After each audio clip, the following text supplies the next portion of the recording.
Hello and welcomes everyone, AnthWolf here with even more Star Wars The Old Republic, playing as Verona, the Imperial agent. We've just left the introduction tutorial world of Hutta and have arrived on the Imperial fleet, also known as Vaiken Spacedock, as the main hub of obviously the Imperial forces. There are other places here, of course, in the Imperial fleet. Of course, we've got the White Nova and the Ziost Shadow, which we may be visiting in the near future. I know we're definitely going to be visiting the White Nova at some point. But yeah, obviously we're meant to be boarding a shuttle to Dromund Kaas right now.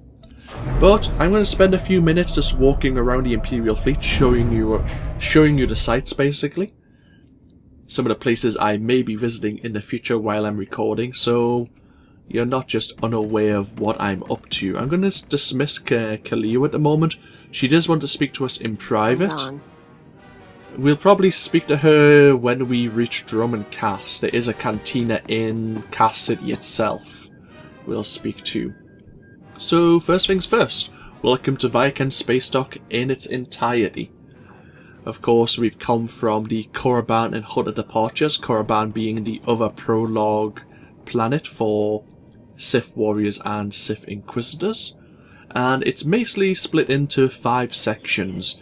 The main hub, the cantina, which has various elevators to different hangars if and when you get your ship, which you'll unlock early on in the series. You've got the combat training section, which has different trainers, different hubs for each playable class. Of course, this is the hub for the Imperial agent. We have a bounty hunter, Sith Inquisitor and Sith Warrior, and that's where you'll go if you want to train your skills and you don't have a hollow statue. The last one there has a skill mentor, I think he's called, and basically if you don't have the ability unlocked in your legacy and you want to change your discipline tree, he can do it for you. For free-to-play players, I think it costs money to change your discipline tree. For subscribers, it's free. Unless they've changed that. I think that's what it was when it was originally introduced. Of course, this little area here is also where the PvP terminals normally have been, as well as a few vendors for PvP as well. I think that's normally where the PvP vendors are. Yeah. They normally have gears which include things like expertise, which increases your PvP damage dealt and damage reduction. Stuff like that. Obviously this section here, strongholds and crew skills. Strongholds is kind of like having your own houses on various worlds where you can basically pimp your own crib, I suppose is the term. Or one of the terms, which I very rarely use. I probably got it horribly wrong and I apologise for even using it. But crew skills is something that we'll probably be making use of. There are gathering skills and construction skills. Obviously they are exactly as they sound. When we visit various worlds we may need a certain level of a certain crew skill to gather certain resources. Obviously for, say, computers or small safes, we may want the slicing skill for instance, and we may find some lockboxes that give us credits. For if we defeat certain droids, we may want to steal, scavenge some of their metals or some of the components that make them up, and we can use that with scavenging, and then use those resources to, say, make some new heavy armor for one of my characters. It's pretty self-explanatory really, and you're a smart bunch, you probably could explain this better than even I could. But that's generally what's there. The Galactic trade market is exactly as it sounds. In other games they call it the auction house. Basically it's where other players can trade weapons and armor. Obviously, basically anything that isn't bound to your character, bound to your legacy, you can basically put it on the Galactic trade market and try to sell it for a profit, basically. And obviously there's various NPCs here as well, which we could make use out of. And then finally we have the supply section. This has the various modification vendors.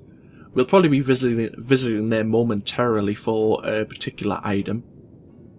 But this is where I'm getting my modifications for when Verona gets to a certain level. Actually, she's level 14 now, and I actually have some level 14 item mods I should probably give her. But I'll do that between this video and the next one. In addition, in the supply section there is operations gear vendors. Operations are basically flashpoints or raids made up of 8 players doing some of the kind of end game, like, main missions really.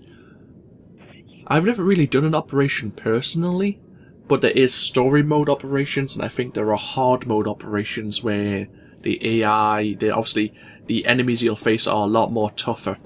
And obviously there are common vendors, glowing vendors and radiant vendors, and they determine what kind of data crystals you'll be using.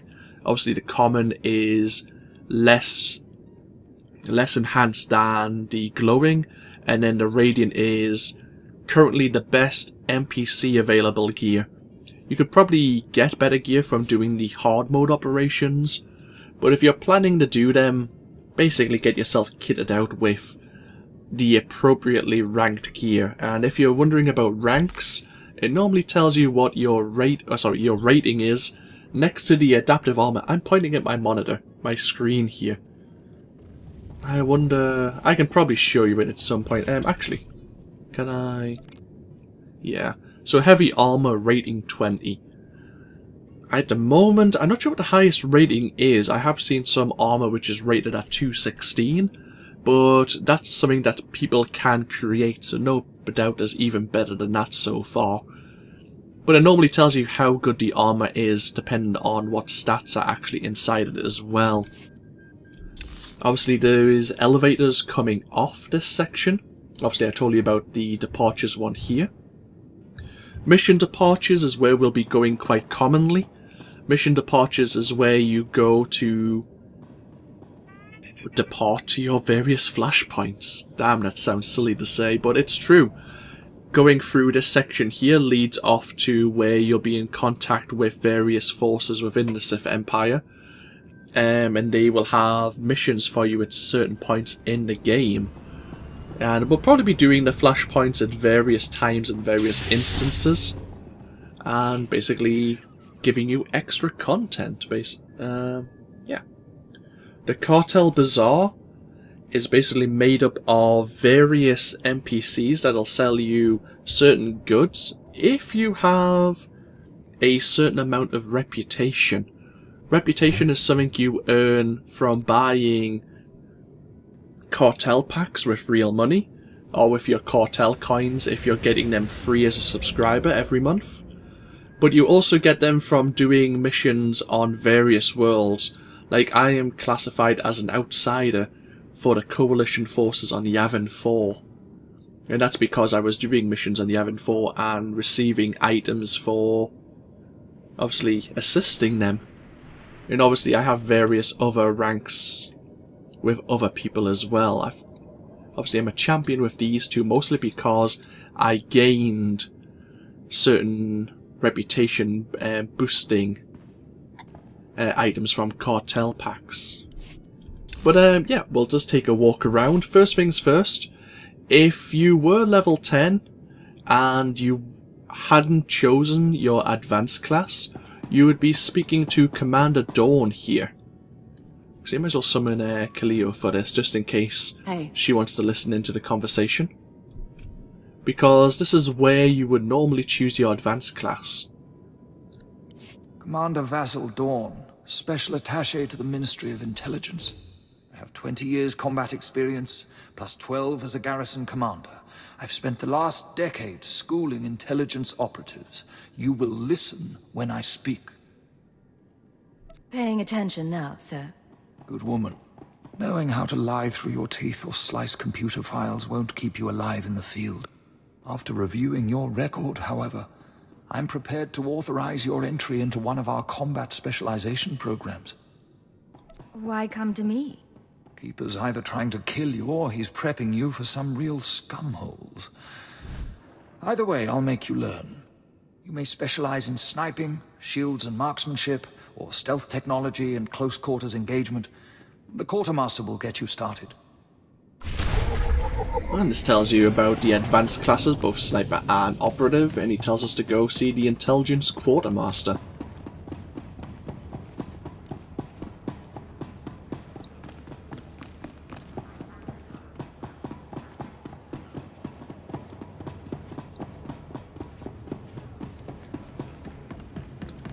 Should be around here. Maybe this hasn't loaded in yet. Give him a moment. He might have nipped to the loo or something.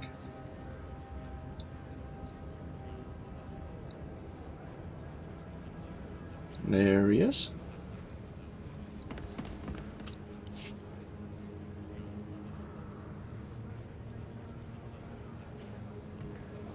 Aduana ubikili watapunga, toka potoga lurda. Wama otaka joka hata pawa, tapanga ulya.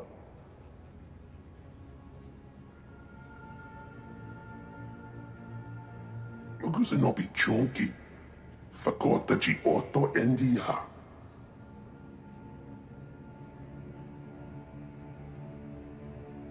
Continue. Chiviska ti chuska chuska. And this is where you normally make your choice. But we already have. And hey, we hit level 15. Perfect time. This is where you would normally... This is your normal Imperial agent trainer, if you don't have a holo statue. I know every trick of the trade.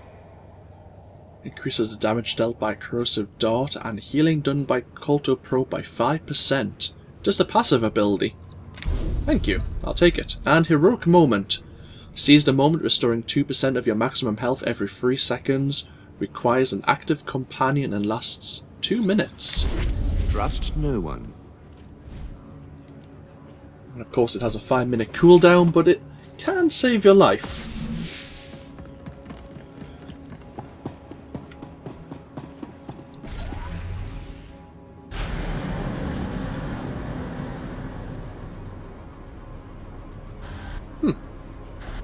Go right at the hut.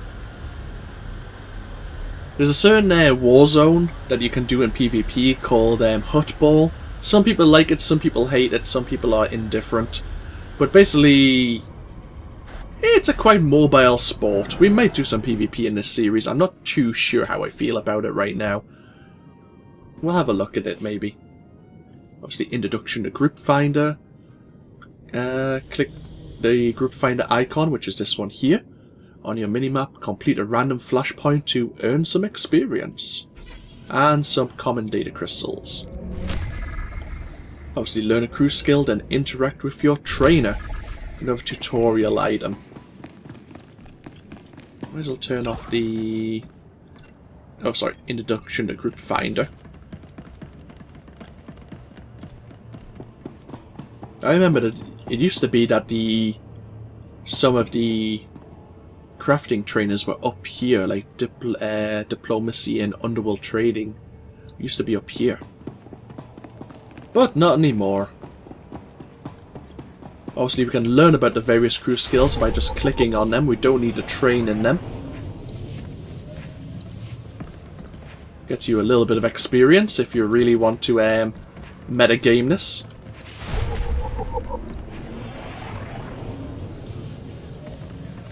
We probably want all gathering skills. I'm not really going to be creating anything with this character. At least I don't think so. We're going to take scavenging, slicing, and archaeology, I think. I always tend to take those options. Yeah, archaeology. The reason for this is when you're doing certain flashpoints... Oh, wrong button. This is the one I need.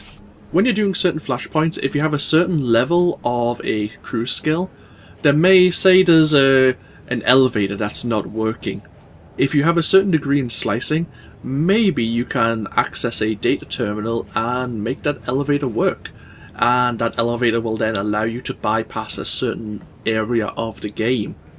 It's worthwhile looking into, and I say the harder flashpoints that you go on will require a higher level in that appropriate crew skill. Scavenging and slicing tend to be quite important. Archaeology comes in handy for some flashpoints, not so much others. But yeah, obviously it's something to consider. We need to go up to... where are we? We're down here. We need to go up to the supply section. So we'll go do that now. We'll pass through the cantina. In fact, we might park ourselves... there is some cargo hold, like a storage area, both here and on the opposite side. Just wait for them to load. There we are. This is your cargo hold. Obviously, I think you can get extra bays, but 3's fine for what I need. I'm going to store some things away, so we don't need them right now. We'll see you at level 50. We don't need these mementos, these crew skills right there. Companion gifts, I should say. Yep, that's fine. We need to get ourselves up to the supply section.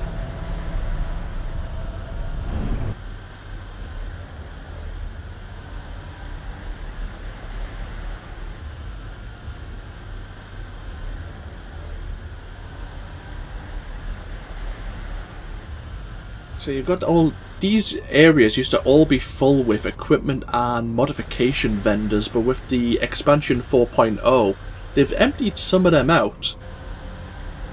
They've got rid of a lot of the equipment modification vendors and just kept the modification vendors themselves, the basic ones.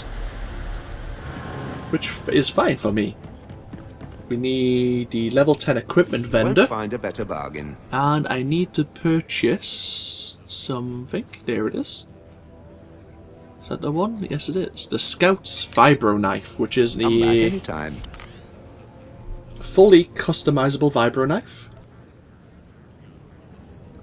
And if we have a look at it here, it has level 8 modifications. Has a slightly lower power rating than the one I purchased at level 10.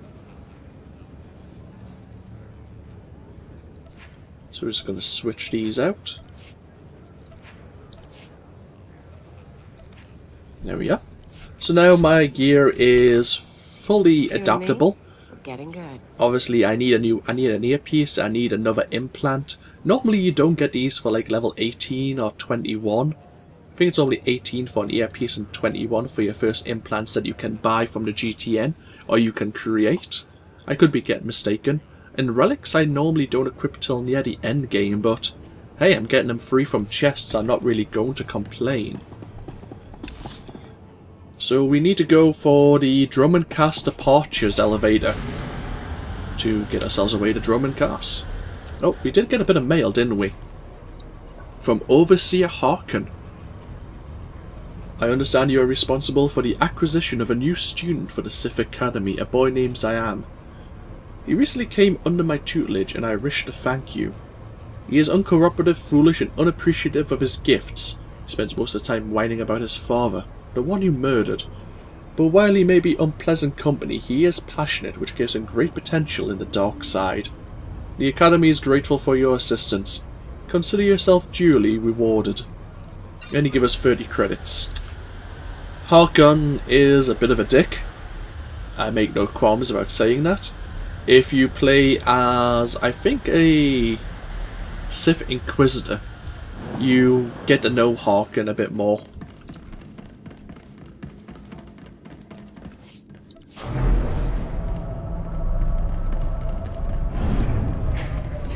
We want to speak to the valet here. Mem amak kupkap kramanik umnug kiga mayamak nulilak apajam kamgam amka nemnang ampa nemnang memua inok laporam amka mamni nikag nagnaya mamni kamgam. That's good news. Nanekari maraka amkam ja uklibik memarak nebab harakan kemaniam.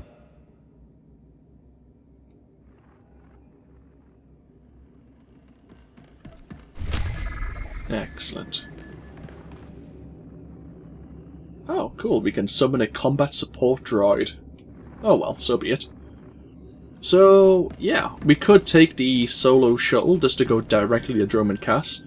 Or if we so wish, we can do the solo flashpoint, the Black Talon. Which will get us a speeder when we complete it. Which looks horrible, but so be it. But yeah, obviously board the Black Talon and complete the flashpoint. They did mention that the Black Talon was... basically, we have permission to use it by someone who is classified.